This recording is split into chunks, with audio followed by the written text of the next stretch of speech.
हमारा आज का टॉपिक है इलास्टिसिटी कांस्टेंट्स। तो इलास्टिसिटी कांस्टेंट समझने के लिए सबसे पहले हमें समझना पड़ेगा इलास्टिसिटी क्या होती है। देखिए, ये मान लीजिए एक नॉर्मल रबड़ है, जैसे कि आप जो चोटी के लिए काम में लेते हैं, चोटी बनाने के लिए चोटी वाला रबड़ मान लीजिए। तो अब इस रबड़ को यदि मैं ऐसे पकड़ के खींच रहा हूँ, ठीक है, मैंने क्या किया, इस रबड़ पे लोड लगा के इसको क्या किया है, खींचा है। अब खींचने के बाद जैसे मैंने इसको छोड़ा, वापस अपनी जो भी इसकी इनिशियल कंडीशन थी ये उसमें आया। तो पदार्थ का वह गुण जिसके कारण वह वापस अपनी स्थिति में आता है, अपनी इनिशियल कंडीशंस पे आता है, उसी गुण को क्या बोलते हैं, इलास्टिसिटी बोलते हैं। और अब बात करें कि इलास्टिसिटी कांस्टेंट्स क्या क्या हो सकते हैं। तो इलास्टिसिटी का मतलब रिलेशन है लोडिंग और अनलोडिंग से। तो लोडिंग आप डायरेक्ट भी कर सकते हैं इस टाइप से। ये मैं क्या कर रहा हूँ, अभी टेंसाइल लोड लगा रहा हूँ, इस रबड़ पे क्या लगा रहा हूँ, टेंसाइल लोड। और मान लीजिए किसी और चीज़ पर मैं कंप्रेसिव लोड भी अप्लाई कर सकता हूँ, रबड़ पे भी कर सकते हैं, क्योंकि उसको बताना पॉसिबल था नहीं तो मैंने डस्टर लिया है। तो मान लीजिए ये डस्टर है, तो इस डस्टर पे यदि मैं कंप्रेसिव लोड लगाऊँ या फिर इसको खींचूँ, तो ये क्या है, लोडिंग का प्रकार है। जब दबा रहा हूँ, कंप्रेसिव लोड लगा रहा हूँ तो क्या लगा रहा हूँ, कंप्रेशन लगा रहा हूँ, खींच रहा हूँ तो क्या लगा रहा हूँ, टेंशन लगा रहा हूँ। और क्या कर सकता हूँ, और मैं इसको ऐसे मरोड़ सकता हूँ, मान लीजिए ऐसी कोई चीज़ है, उसको मैं मरोड़ सकता हूँ। तो जब आप मरोड़ते हैं तो क्या शियर स्ट्रेसेस एक्ट होती है। और भी शियर स्ट्रेसेस एक्ट करने का तरीका है। मान लीजिए कि ये चौक है, ये चौक है, इस टाइप से यदि मैंने ऐसा एक फोर्स लगाया तो क्या किया, मैंने एक शियर फोर्स लगाया, तो शियर फोर्स के कारण क्या गया, शियर ऑफ हो गया। तो इस टाइप के बहुत सारे फोर्सेस हो सकते हैं, बहुत सारी प्रकार की स्ट्रेसेस हो सकती है। तो स्ट्रेसेस भी हम पढ़ेंगे कि किन किन प्रकार की होती है, और हर प्रकार की स्ट्रेस के लिए एक अलग इलास्टिसिटी कांस्टेंट है। तो जो पहला हमारा इलास्टिसिटी कांस्टेंट है वो है E, उसको शो किया जाता है E से। E को बोला जाता है मॉड्यूलस ऑफ इलास्टिसिटी।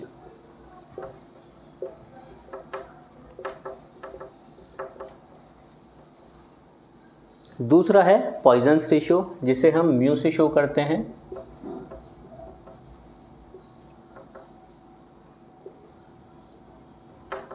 तीसरा है आपका शियर मॉड्यूलस ऑफ इलास्टिसिटी, जिसे हम जी से शो करते हैं।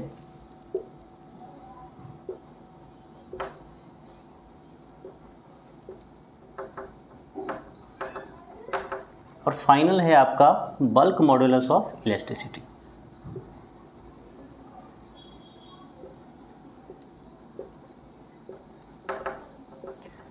तो अब इस लेक्चर में हम एक एक करके इन चारों इलास्टिक कांस्टेंट्स के बारे में पढ़ेंगे।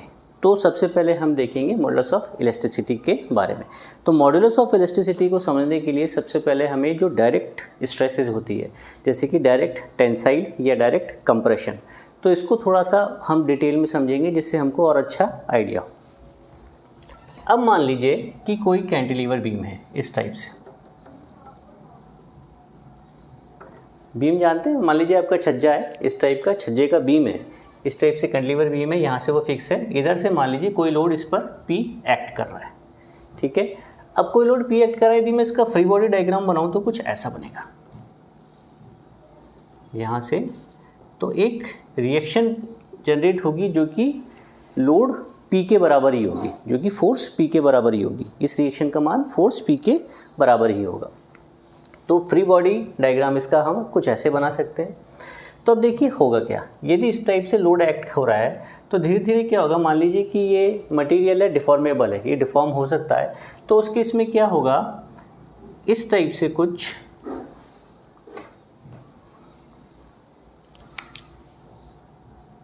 मान लीजिए इसका डिफॉर्मेशन होता है। देखिए ध्यान से देखिएगा, मैंने इसमें दो चीज़ें करी। एक तो इसकी लेंथ बढ़ा दी, लेंथ कितनी बढ़ा दी, मान लीजिए मैंने डेल, इसकी लेंथ बढ़ा दी डेल।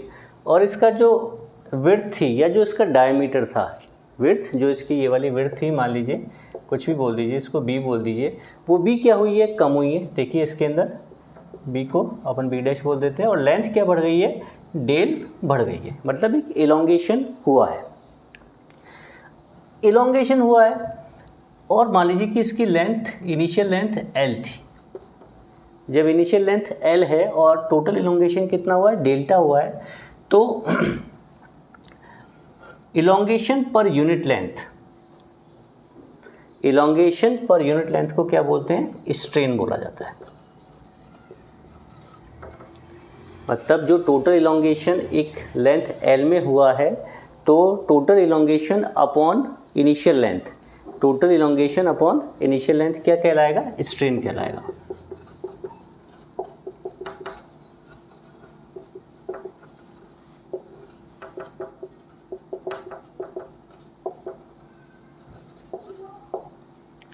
तो ये हुई स्ट्रेन की डेफिनेशन।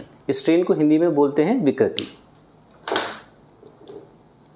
अब ये तो बात हुई स्ट्रेन की। अब देखते हैं कि मान लीजिए यहाँ पर मैं कोई सेक्शन ले लेता हूँ MN, ये कोई सेक्शन मैंने MN लिया और इस सेक्शन को काट के अपन इस तरफ वाला पोर्शन देखते हैं MN, एक लोड P एक्ट हो रहा है यहाँ पर।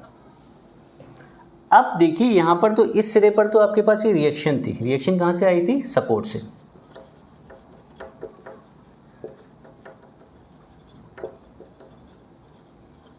लेकिन अब इस सेक्शन पे किसी भी प्रकार की रिएक्शन नहीं है, लेकिन फिर भी ये क्या है? अभी इक्विलिब्रियम में है, स्टेबल है। तो यहाँ पर कोई ना कोई एक स्ट्रेस जनरेट हुई है। यहाँ पर क्या हुआ है? मटेरियल ने, जिस भी मटेरियल की ये आपकी बीम थी, इसका कोई भी मटेरियल हो सकता है, स्टील हो सकता है, लकड़ी हो सकता है, कंक्रीट का हो सकता है, कुछ भी हो सकता है। तो जिस भी मटेरियल की आपकी ये बीम थी, उसने उस सेक्शन पे एक रेजिस्टेंस पैदा किया।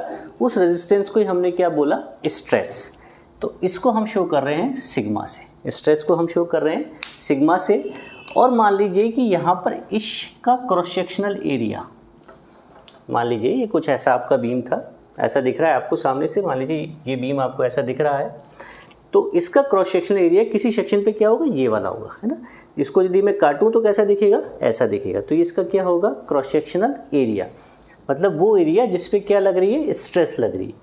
ये पूरा बीम है, इसको पकड़ के खींच रहे हैं, कोई सेक्शन काटा और उसको देखा तो कैसा दिखेगा? ऐसा दिखेगा। तो यहाँ पर क्या एक्ट हो रही है? स्ट्रेसेस एक्ट हो रही है। तो इस स्ट्रेस को यदि मैं डिफाइन करूं तो P/A से डिफाइन किया जा सकता है। कौन सी स्ट्रेस? जो स्ट्रेस, ये वाली स्ट्रेस यहाँ पे डेवलप हुई थी। तो स्ट्रेस का डेफिनेशन क्या निकल के आया? जो भी लोड लग रहा है अपॉन एरिया, वो एरिया जिस पे वो स्ट्रेस डेवलप हो रही है। अब एक खास बात देखिए, ये जो स्ट्रेस डेवलप हो रही है, ये सेक्शन के परपेंडिकुलर डायरेक्शन में डेवलप हो रही है। ये एक बार था, मैंने इसको पकड़ के यहाँ से खींचा, तो इस सेक्शन में, मान लीजिए सेक्शन है, दिस इज MN सेक्शन, इससे आगे भी है बार, लेकिन मैं आपको भी ये सेक्शन बता रहा हूँ MN सेक्शन की, this is like this, okay. तो इस सेक्शन पे जो स्ट्रेसेस डेवलप हो रही है इस लोड के कारण, जो कि P फोर्स मैंने यहाँ पर लगाया, कहाँ पे डेवलप हो रही है? यहाँ पर। और सेक्शन के परपेंडिकुलर कहाँ डेवलप हो रही है? देखिए ये तो सेक्शन है, सेक्शन का प्लेन कौन सा है? ये वाला, ये वाला, ये वाला। सेक्शन का प्लेन कौन सा है? ये वाला। और इस प्लेन के परपेंडिकुलर स्ट्रेसेस क्या हो रही है? डेवलप हो रही है। तो ऐसी स्ट्रेसेस को और ऐसी स्ट्रेन्स को बोला जाता है normal stress and normal strains. तो इसको हम क्या बोलेंगे? इस स्ट्रेस को हम बोलेंगे नॉर्मल स्ट्रेस।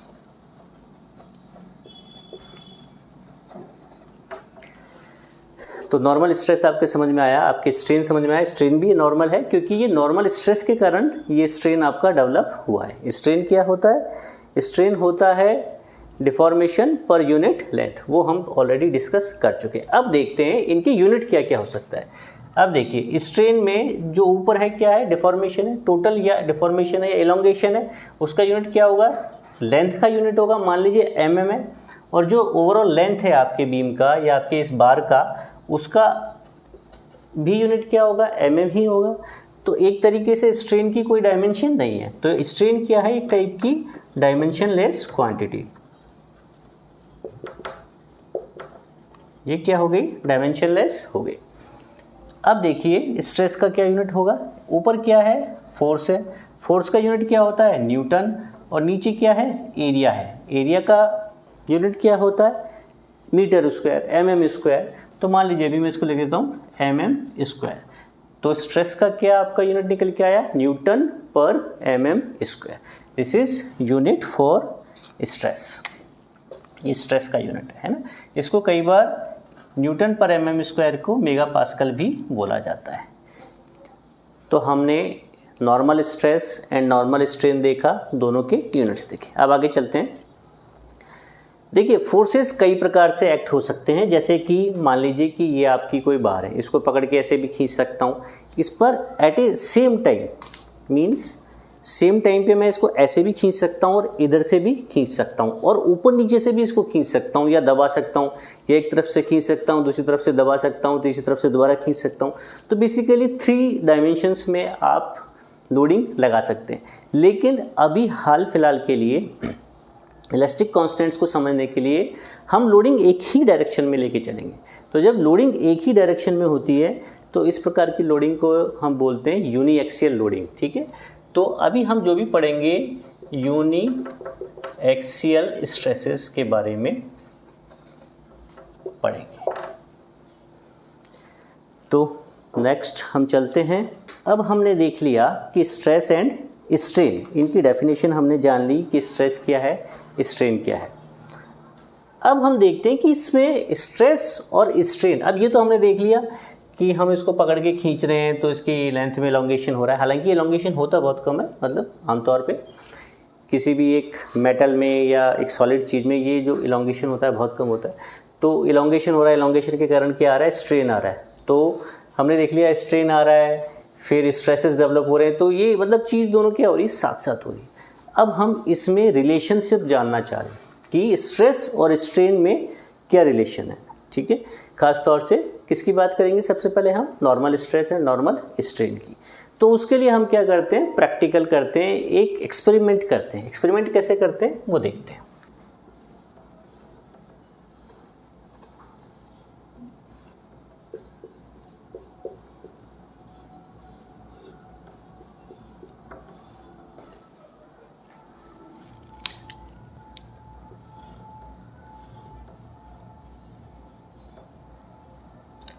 ये मान लीजिए एक मशीन है, उसका नाम होता है यूटीएम मशीन।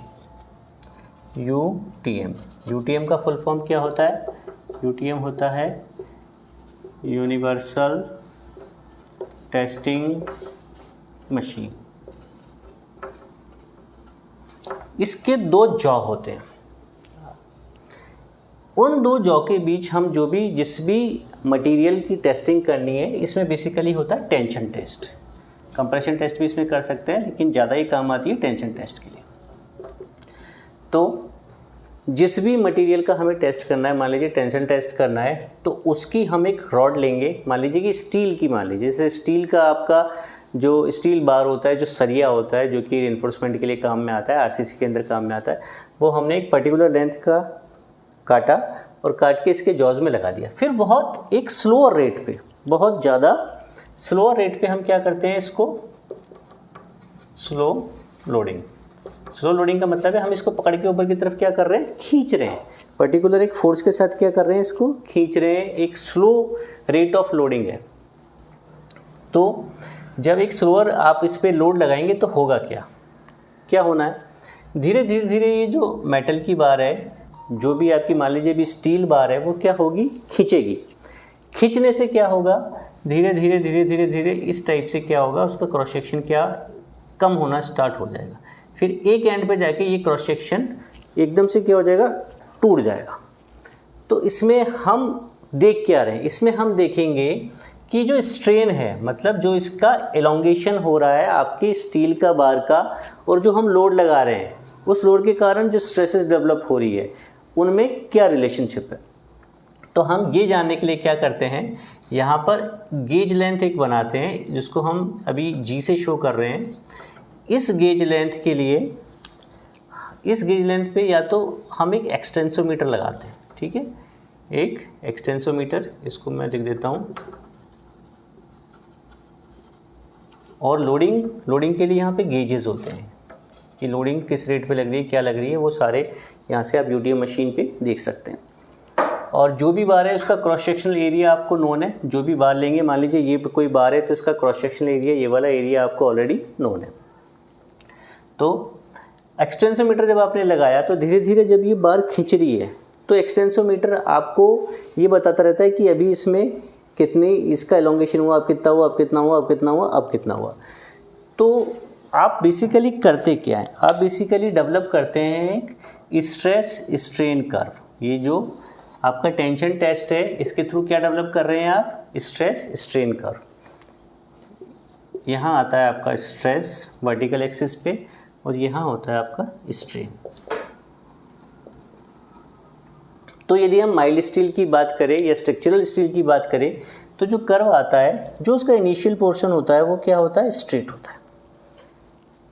फिर ये जो कर्व के जो जितने भी पॉइंट्स आते हैं इस टेस्ट के थ्रू आते हैं, शुरुआत में आपका कर्व कैसा चलता है, एक स्ट्रेट लाइन में, फिर थोड़ा सा कुछ ऐसा चेंज आता है और फिर ये काफ़ी देर तक इस प्रकार से चेंज आने के बाद यूँ ऐसे आने के बाद काफ़ी देर तक क्या है, काफ़ी बिना किसी लोडिंग के भी क्या होता है इसके अंदर डिफॉर्मेशन होता रहता है, एलोंगेशन होता रहता है या स्ट्रेन की वैल्यू बढ़ती जाती है। फिर वापस थोड़ा सा ये रेजिस्टेंस स्टार्ट करता है, रेजिस्टेंस स्टार्ट करने के बाद वापस यहाँ पे आके क्या हो जाता है, ये फ्रैक्चर हो जाता है। तो यहाँ पे देखिए कुछ अलग अलग पॉइंट्स में मार्क कर रहा हूँ। इस पॉइंट को, इनिशियल पॉइंट को नाम देते हैं O, इस पॉइंट को नाम देते हैं अपन A, यहाँ पर इस पॉइंट को अपन नाम देते हैं पॉइंट B, इस पॉइंट को नाम देते हैं पॉइंट C, इस पॉइंट को नाम देते हैं पॉइंट D और इस पॉइंट को नाम देते हैं अपन E। तो आपके पास लोडिंग है, आपके पास फोर्स है और जो भी आपका इनिशियल एरिया था, जो भी इनिशियल एरिया था, ध्यान रखिएगा इनिशियल एरिया काम में ले रहे हैं, जो भी बार था उसका इनिशियल एरिया। हालांकि जैसे जैसे खिंचता है तो इसका एरिया क्या होता जाता है, कम होता जाता है, लेकिन हम वो कम वाले एरिया काम में नहीं ले रहे हैं। क्या कैलकुलेट करने के लिए, स्ट्रेस। स्ट्रेस कहाँ आ रहा है, इस वाले एक्सिस पे आ रहा है ना आपका। ये स्ट्रेस कैलकुलेट कैसे करेंगे, P/A, जैसे जैसे लोड बढ़ रहा है upon area, load upon area. तो हर जैसे लोड बढ़ा अपॉन एरिया किया, load upon area, load upon area करके किसकी वैल्यूज आ रही है, स्ट्रेस की वैल्यूज आ रही है। और एरिया कौन सा, इनिशियल वाला एरिया, बाद वाला नहीं जो कम हो गया पतला हो गया वाला नहीं, क्योंकि जब भी कोई चीज़ खिंचती है तो उसका क्रॉस सेक्शन एरिया क्या होता है, देखिए ये रबड़ भी क्या होता जा रहा है, पतला होता जा रहा है। तो यहाँ पे स्ट्रेस है, इधर स्ट्रेन है। तो ये जो कर्व मैंने बनाया है ये माइल्ड स्टील के लिए बना है। ये जो टेंशन टेस्ट का कर्व है this is for mild steel. तो O से लेके A तक आपका कर्व क्या है, स्ट्रेट लाइन है। और A से B पे आपकी स्ट्रेट लाइन का जो था, मतलब स्ट्रेट लाइन नहीं है। और B से C पे आप देख रहे हैं कि लगभग सेम स्ट्रेस की वैल्यू पे इस पॉइंट B के पॉइंट A के करस्पॉन्डिंग वाली जो स्ट्रेस होती है, जब तक कि आपका कैसा रहता है, रिलेशनशिप लीनियर रहता है। किस में, स्ट्रेस और स्ट्रेन में रिलेशनशिप क्या है, O से A तक लीनियर है। तो इस O के इस पॉइंट A की करस्पॉन्डिंग जो स्ट्रेस होती है उसको बोलते हैं प्रोपोर्शनल लिमिट।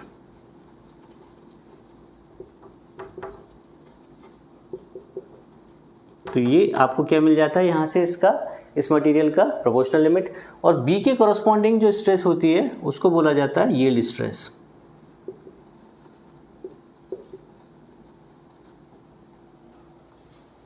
और पॉइंट B के बाद क्या हो रहा है, पॉइंट B के बाद आपका जब लोड बढ़ा नहीं, लेकिन एकदम से क्या हो रहा है, देखिए यहाँ से लेके यहाँ तक, यहाँ पे क्या हो रहा है, आप ग्राफ में जब देखेंगे यहाँ से लेके यहाँ तक क्या हो रहा है, B से C पे आप खास तौर से देखिए, पॉइंट B से पॉइंट C तक क्या हो रहा है।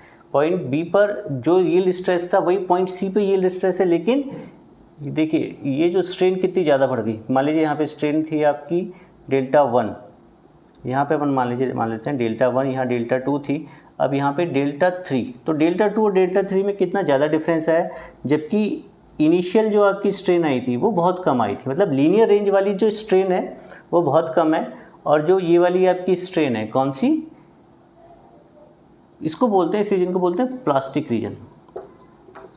प्लास्टिक रीजन इसलिए बोलते हैं क्योंकि इस रीजन में बिना मतलब लोड नहीं बढ़ रहा तब भी क्या हो रहा है, आपका इलोंगेशन हो जा रहा है। और जो इनिशियल वाले रीजन को बोला जाता है लीनियर रीजन।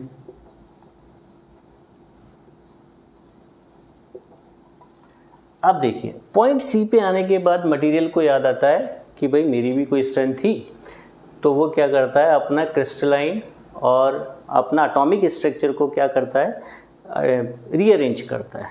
क्रिस्टलाइन स्ट्रक्चर क्या करता है, अपने आप को रीअरेंज करता है। तो रीअरेंज करने के बाद थोड़ी सी वो क्या करता है, दोबारा से रेजिस्टेंस देता है। तो देखिए पॉइंट C से पॉइंट D तक वापस से क्या कर रहा है, वो रेजिस्टेंस दे रहा है। मतलब जब थोड़ा स्ट्रेस बढ़ रहा है, देखिए यहाँ पर इन पॉइंट्स को देखिए, स्ट्रेस बढ़ा तो स्ट्रेन बढ़ रहा है, ऐसा नहीं कि सेम स्ट्रेस पे ही स्ट्रेन बढ़े जा रहा है जैसे बी से सी में हुआ, ठीक है। तो पॉइंट सी से पॉइंट डी वाले को बोलते हैं स्ट्रेन हार्डनिंग रीजन।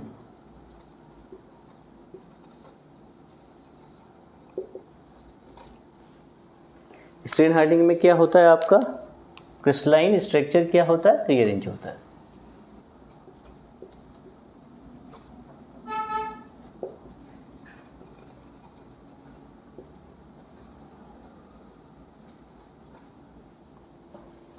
अब देखिए अब क्या हो रहा है, पॉइंट डी के बाद अपन आ रहे हैं पॉइंट ई पे। पॉइंट डी पहले पॉइंट डी की जो करस्पॉन्डिंग स्ट्रेस होती है उसको बोलते हैं अल्टीमेट स्ट्रेस। ये मैं लिख देता हूं,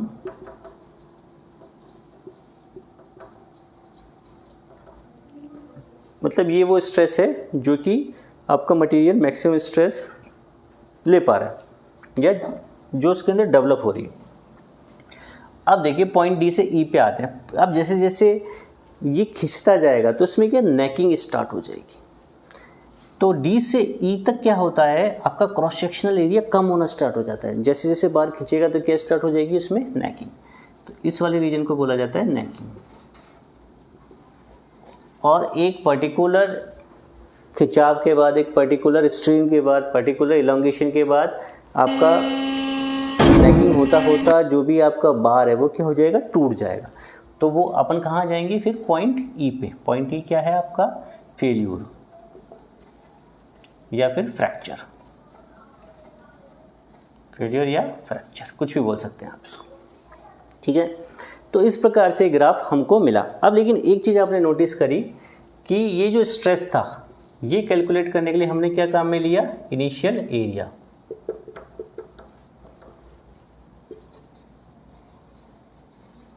मान लीजिए यदि हम एक्चुअल एरिया काम में लेते तो लगभग यहाँ से ये जो मैंने लाइन करी, मतलब हर ये अलग अलग होता है, depends upon the type of metal, type of material.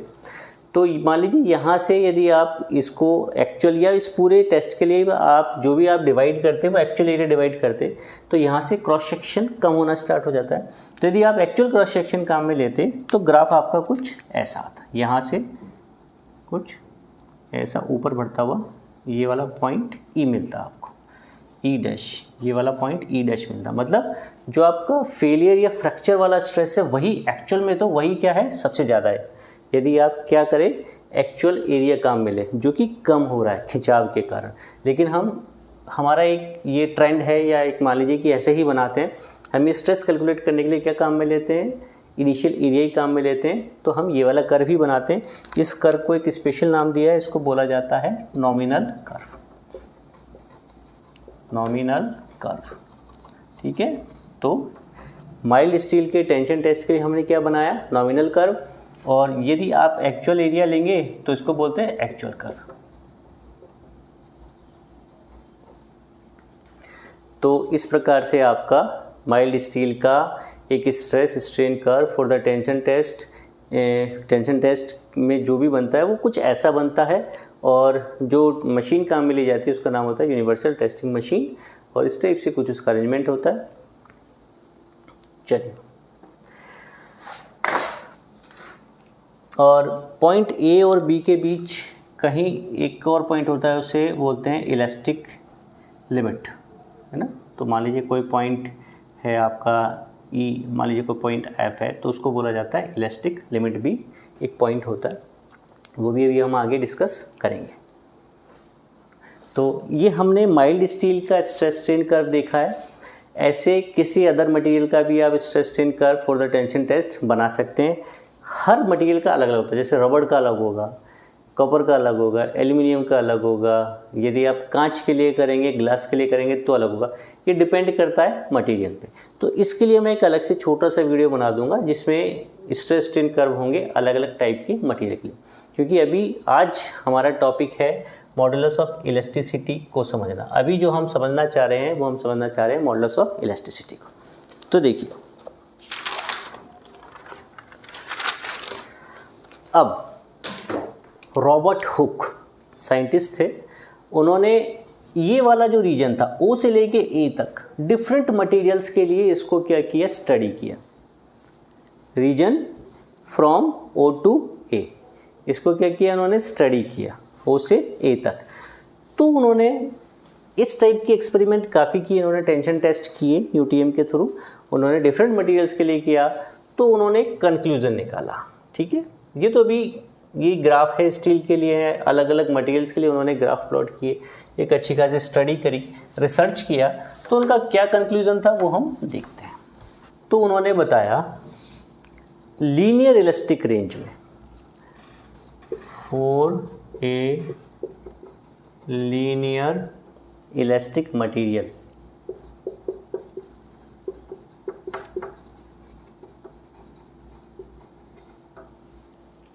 In tension और कंप्रेशन,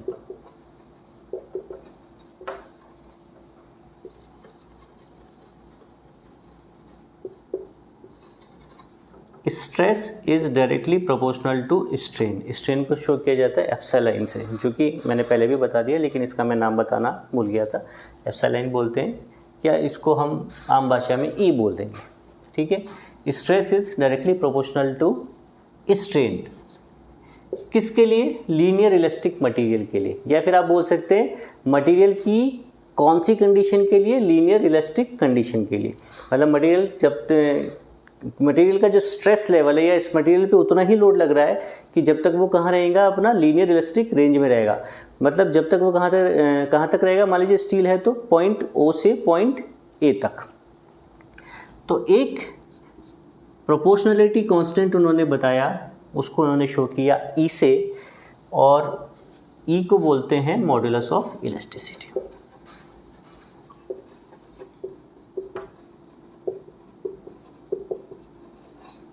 और एक यंग्स नाम के एक और साइंटिस्ट थे, उन्होंने भी इसके ऊपर काफ़ी स्टडी करी, कुछ इसके बारे में बताया, इसलिए उनको ट्रिब्यूट देने के लिए कई बार इसको यंग्स मॉडुलस ऑफ इलास्टिसिटी भी बोला जाता है।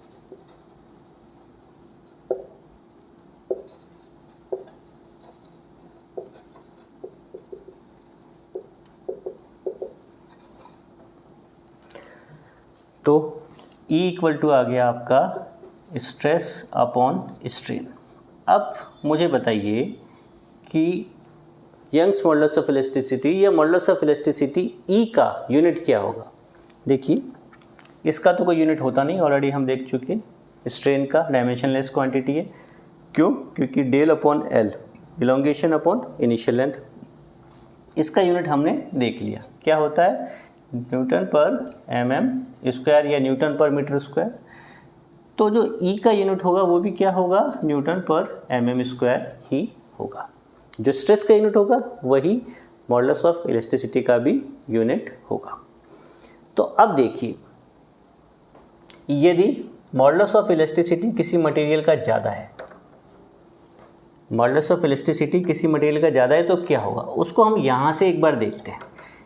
इसको एक बार मान लीजिए लेट कि जो आपका स्ट्रेन है वो 1 है, स्ट्रेन का वैल्यू कितना है, 1 है, तो सिग्मा इक्वल टू ई आ जाएगा यूनिट स्ट्रेन के लिए। मतलब किसी मटेरियल में यूनिट स्ट्रेन डेवलप करने के लिए, कितना, यूनिट स्ट्रेन डेवलप करने के लिए जो स्ट्रेस चाहिए होता है, जो स्ट्रेस उस पर लगाना पड़ेगा या जो लोड लगाना पड़ेगा, इनडायरेक्टली जो आपको लोड लगाना पड़ेगा या जो उसको स्ट्रेस देना पड़ेगा, वही क्या कहलाता है, मॉडुलस ऑफ इलास्टिसिटी। तो मान लीजिए एक मटेरियल का मॉडुलस ऑफ इलास्टिसिटी, एक बार मान लीजिए 1000 है और दूसरे मटेरियल का मॉडुलस ऑफ इलास्टिसिटी 2000 है, तो किसको खींचने में ज़्यादा जोर आएगा, ऑब्वियस सी बात है जिसका मॉडुलस ऑफ इलास्टिसिटी 2000 है। यहाँ से पता लग रहा है ना कि खींचना बराबर है, मतलब स्ट्रेन कितनी लेके आनी है, 1, तो 1 स्ट्रेन लाने के लिए 1000 और 2000 का जो अलग अलग मटेरियल है मॉडुलस ऑफ इलास्टिसिटी वाला, उसमें 2000 मॉडुलस ऑफ इलास्टिसिटी वाले को खींचने में ज़्यादा जोर आएगा। तो मतलब जैसे आपका मॉडुलस ऑफ इलास्टिसिटी बढ़ता है, मटेरियल क्या होता है, स्टीफर होता है ना। तो या स्टिफनेस को हिंदी में बोलते हैं दृढ़ता। जैसे जैसे मॉडुलस ऑफ इलास्टिसिटी बढ़ेगी, मटेरियल की दृढ़ता क्या होगी या स्टिफनेस क्या होगी, बढ़ेगी। मतलब आपको ज़्यादा फोर्स लगाना पड़ेगा, ज़्यादा स्ट्रेस लगाना पड़ेगा, ज़्यादा ज़ोर से काम करना पड़ेगा उसको डिफॉर्म या एलोंग करने के लिए। तो यहाँ आपका मॉडुलस ऑफ इलास्टिसिटी वाला टॉपिक ख़त्म होता है। तो हमने नंबर 1 जो हमारा इलास्टिक कांस्टेंट था, जो कि था मॉडुलस ऑफ इलास्टिसिटी, वो हमारा पूरा हो चुका है। अब देखिए, हमने पहले देखा था कि इस टाइप से किसी बार पे ऐसे फोर्स लग रहे हैं, इस टाइप से आप पकड़ के बार को खींच रहे हैं। तो खींचने के कारण क्या होगा, हमने देखा था इसकी कुछ लेंथ में इंक्रीज़ होगी। लेंथ क्या हो जाएगी, इंक्रीज़ होगी। उस इंक्रीमेंट को हमने बोला था ढिल। लेकिन आप ये भी देख रहे हैं कि इसका जो ये विड्थ था पहले, अब जो नया वाला विड्थ है, जो पहले वाला विड्थ था मान लीजिए ये था, और नया वाला विड्थ क्या है, ये वाला, वो कम होता है। आप इसको सिंपल सा एक जो आपका ये रबड़ होता है ना, ये वाला इस टाइप से जो होता है, इसको आप देखिए पतला होता जा रहा है। इसकी लेंथ तो बढ़ रही है, लेकिन इसका डायमीटर या इसकी विड्थ क्या हो रही है, कम हो रही है। तो इसका मतलब है एक डायरेक्शन में यदि आपकी लेंथ बढ़ रही है तो दूसरी डायरेक्शन में लेंथ क्या हो रही है, कम हो रही है। मतलब एक डायरेक्शन में यदि स्ट्रेन पॉजिटिव है, इस वाली डायरेक्शन में यदि आपका स्ट्रेन क्या है, पॉजिटिव है, तो इस वाली डायरेक्शन में क्या होगा, निगेटिव होगा। क्यों होगा, क्योंकि इसमें तो क्या हो गई, लेंथ बढ़ गई। तो लेंथ बढ़ने पे जो स्ट्रेन होगा वो क्या होगा, पॉजिटिव होगा। लेकिन इस वाली डायरेक्शन में डायमीटर या जो उसकी विड्थ है वो क्या हो रही है, कम हो रही है। मतलब जो चेंज इन लेंथ हो रही है, वो चेंज इन डायमीटर हो रहा है, वो क्या हो रहा है, कम हो रहा है। तो इस वाली डायरेक्शन में क्या हो जाएगा, आपका स्ट्रेन निगेटिव हो जाएगा। तो अब ये कैसे पता करें, सवाल ये है कि इसको मैंने बढ़ाया, ये मान लीजिए इसको बढ़ा के मैंने 1 सेंटीमीटर बढ़ा दिया, 1 सेंटीमीटर इसको भी मैंने बढ़ाया। तो अब मैं ये जानना चाह रहा हूँ कि इसका जो डायमीटर है, ये कितना कम होगा। तो उसकी स्टडी करी पॉइजन ने, जो साइंटिस्ट थे पॉइजन, उन्होंने इसके बारे में स्टडी करी और इसके बारे में बताया। तो उन्होंने बताया हमको कि इसमें एक रिलेशनशिप होता है। तो उन्होंने अपने नाम पे एक पॉइजन्स रेशियो बताया। तो अब टॉपिक यही है,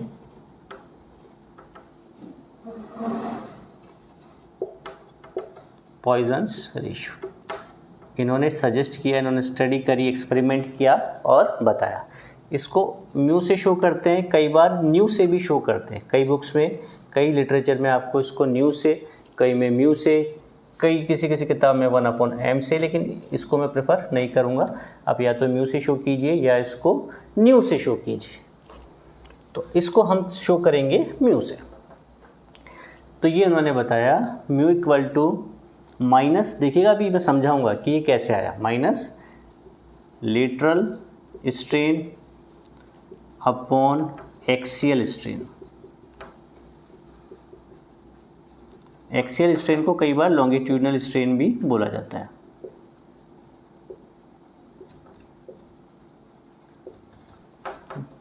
देखिए, ये मान लीजिए एक्सियल डायरेक्शन है। ये वाला डायरेक्शन कौन सा, एक्सियल या लॉन्गिट्यूडनल। तो लेटरल डायरेक्शन कौन सा होगा, ये होगा और ये भी होगा एक्सियल के परपेंडिकुलर। ये एक्सियल है, मान लीजिए ये एक्स एक्सिस है, तो वाई ये हो गया, कितने डिग्री पर है, 90 डिग्री पे। और जेड कौन सा हो गया, ये वाला, जेड कौन सा एक्सिस हो गया, ये वाला। ये भी एक्स से कितने डिग्री पर है, 90 डिग्री पर है। तो जो भी एक्सियल डायरेक्शन है, तो उससे 90 डिग्री पे क्या होती है, लेटरल डायरेक्शंस होती है। तो ये वाली एक्सियल है, तो ये वाली लेटरल, और ये भी क्या होगी, लेटरल होगी। तो इन्होंने रिलेशनशिप दिया between axial strain and lateral strain. तो चलो इसका एग्जांपल लेके हम देखते हैं। अब हम निकालना चाहते हैं लेटरल स्ट्रेन। लेटरल स्ट्रेन मतलब कि इसका ये जो विड्थ थी वो कितनी कम होगी। तो लेटरल स्ट्रेन, और ध्यान रखिए जो भी इलास्टिक कांस्टेंट हम पढ़ रहे हैं ये सारे किसके गुण होते हैं, मटेरियल के। इलास्टिक कांस्टेंट जो आप पढ़ रहे हैं, जो भी हमने मॉडुलस ऑफ इलास्टिसिटी पढ़ा, या जो अब हम पॉइजन्स रेशियो पढ़ रहे हैं, these are all properties of material. Object की प्रॉपर्टी नहीं है, ये सब किसकी प्रॉपर्टी है, पदार्थ की, मटेरियल की। तो मान लीजिए इसमें हम लेटरल स्ट्रेन निकालना चाहते हैं। इसका लॉन्गिट्यूडनल स्ट्रेन तो कितना है, डेल अपॉन एल, ठीक है। उसको हम एक बार एप्सिलॉन 1 से शो कर दें, या इसको लॉन्गिट्यूडनल या एक्सियल के लिए एप्सिलॉन ए से शो कर देते हैं। तो लेटरल स्ट्रेन इक्वल टू क्या आ जाएगा, यहाँ से कितना आ जाएगा, minus mu into axial strain, तो minus mu into axial strain जितना भी था डेल बाई एल।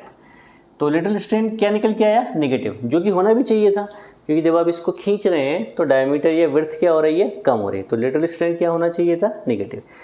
अब देखते हैं कि पॉइजन्स रेशियो की वैल्यू क्या होनी चाहिए। अब आपसे एक सवाल है, क्या पॉइजन्स रेशियो पॉजिटिव होगा कि नेगेटिव होगा?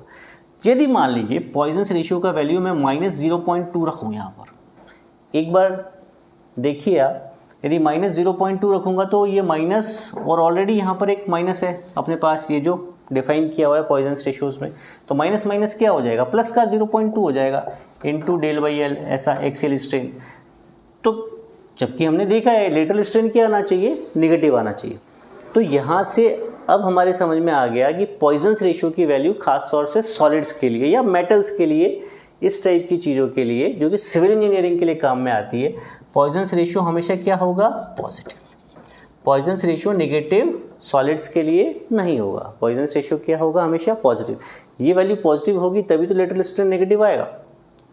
अब मान लीजिए थोड़ा सा उल्टा करते हैं, अभी तो हम चीज़ों को क्या कर रहे हैं? खींच रहे हैं काफ़ी देर से। अब हम करते हैं, हम एक काम करते हैं, हम इसको दबा के देखते हैं।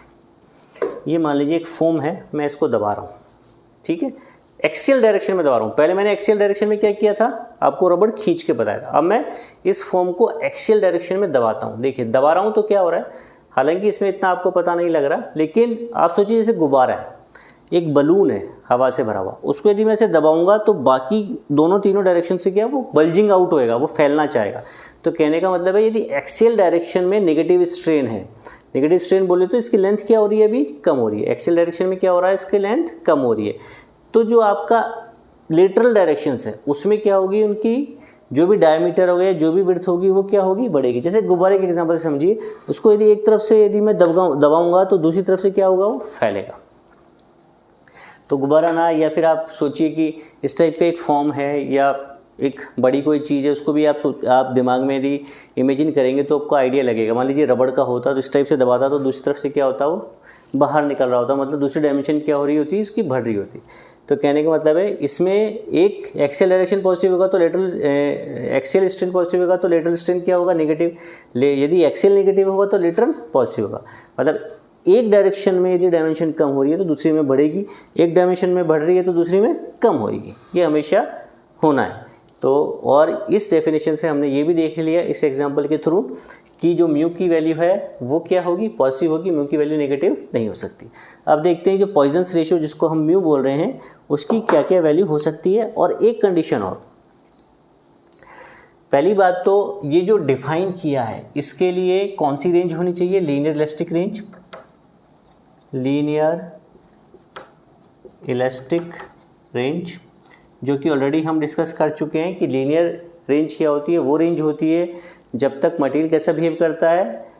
लीनियरली, मतलब उसके स्ट्रेस और स्ट्रेन में रिलेशनशिप क्या होता है? लीनियर होता है। मतलब stress is directly proportional to strain. उस रेंज को क्या बोलते हैं? वो देखा ना हमने ग्राफ में, अभी पिछले वाले ग्राफ में जो माइल्ड स्टील का हमने बनाया था, उसमें पॉइंट O से A तक क्या था? लीनियर इलास्टिक रेंज था आपका। और इलास्टिक रेंज वो होता है कि वहाँ से जब आप अनलोड कर दें, इलास्टिक रेंज वो रेंज होता है यदि उस रेंज पे ले जाके आप जो भी लोडिंग आपने लगा रखी है उसको आप अनलोडिंग कर दे या बंद कर दे उस लोडिंग को, तो वापस अपनी इनिशियल कंडीशन पे आ जाए, उसको बोलते हैं इलास्टिक रेंज। तो जो माइल्ड स्टील का O से A तक वाला जो भी हिस्सा था वो कैसा था? Linear elastic range. और एक खास बात और, इलास्टिक होने के लिए मटेरियल को लीनियर बिहेवियर शो करने की ज़रूरत नहीं है, ये ध्यान रखिएगा, ठीक है।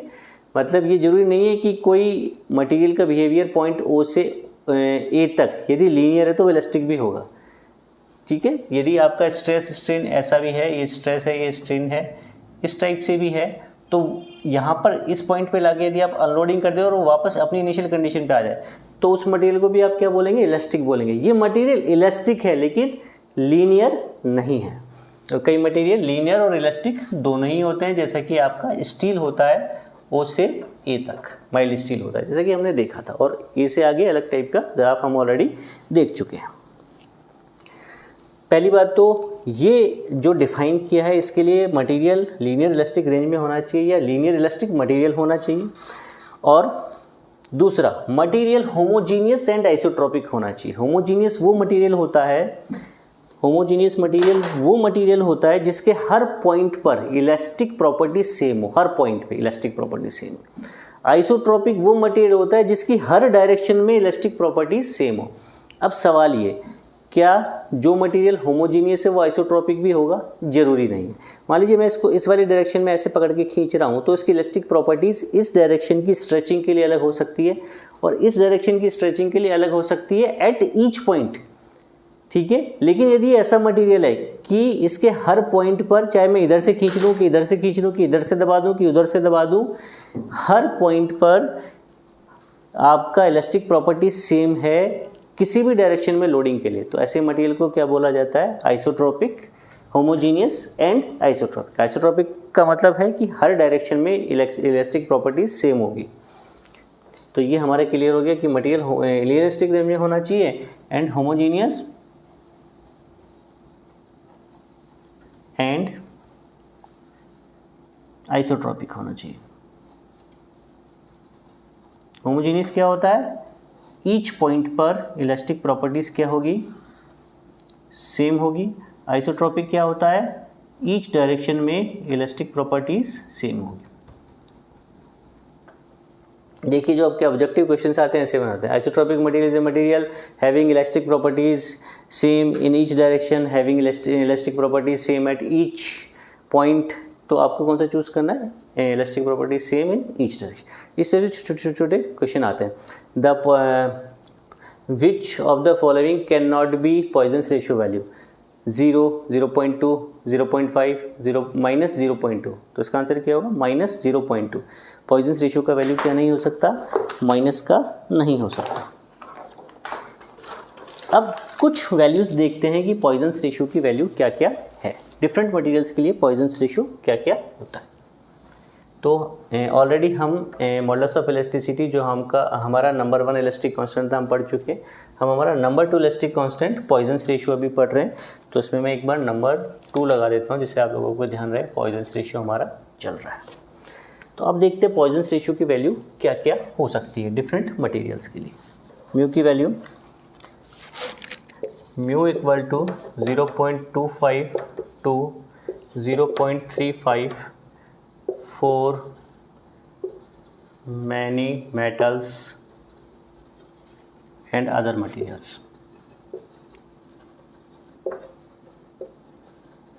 मतलब जो एक जनरल वैल्यू है, जो अधिकतर जो रेंज होती है वो 0.25 से 0.35 होती है।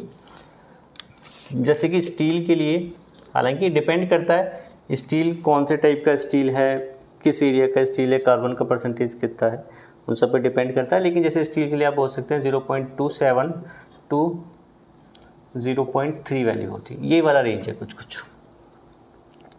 कंक्रीट के लिए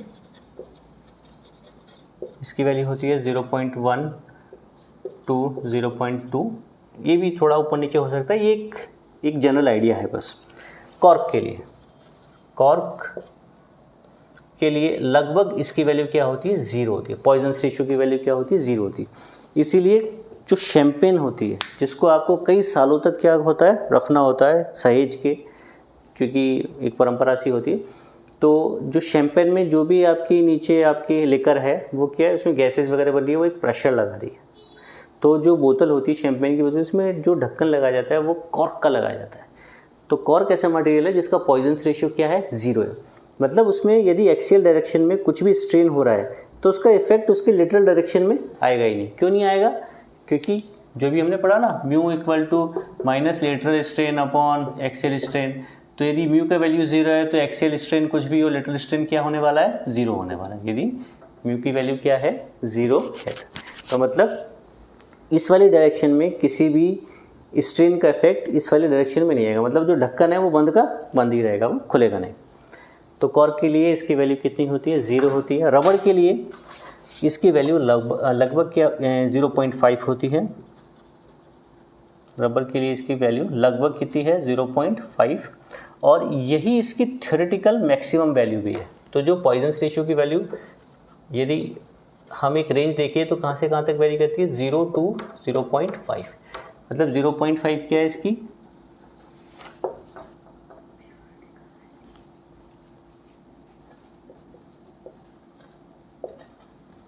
theoretical maximum value. Theoretical maximum value कितनी है? 0.5, और ये वैल्यू किसके लिए होती है? रबड़ के लिए, लगभग 0.5 होती है रबड़ के लिए। और जो पॉइजन्स रेशियो की वैल्यू होती है same in tension and compression. Compression और टेंशन दोनों के लिए क्या होता है? म्यू का वैल्यू सेम होता है। तो इनमें से भी कुछ कुछ ऑब्जेक्टिव के क्वेश्चंस पूछे जा सकते हैं। और जो म्यू होगा वो डक्टाइल मटेरियल्स के लिए क्या होगा? ज़्यादा होगा। डक्टाइल मटेरियल क्या होता है ये भी अभी हम देखते हैं। डक्टाइल मटेरियल होता है जो बिफोर फेलियर ज़्यादा डिफॉर्मेशन ले। जैसे कि आप एक कांच की स्ट्रिप ले, उसको ऐसे तोड़ने की कोशिश करें तुरंत टूट जाएगी, लेकिन वहीं आप एक स्टील का वायर ले और उसको घुमाए तो क्या हो जाएगा? वो घूम जाएगा, एकदम से नहीं टूटेगा वो, ठीक है? वो घूमेगा, आप 4-5 बार ऊपर नीचे करेंगे तब जाके टूटेगा।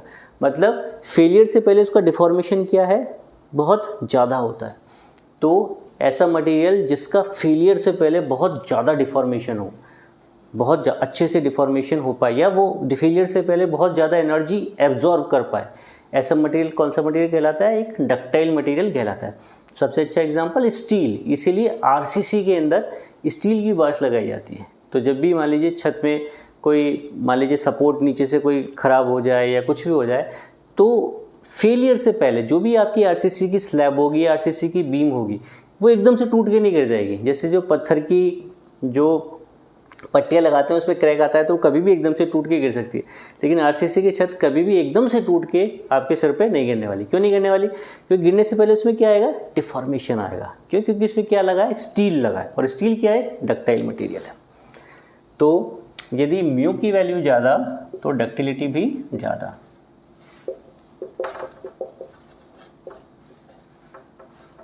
तो अब आपसे एक सिंपल सा क्वेश्चन, डक्टिलिटी यदि कंक्रीट और स्टील को देखा जाए, देखिए आप यहाँ से भी आप कंपेयर कर सकते हैं।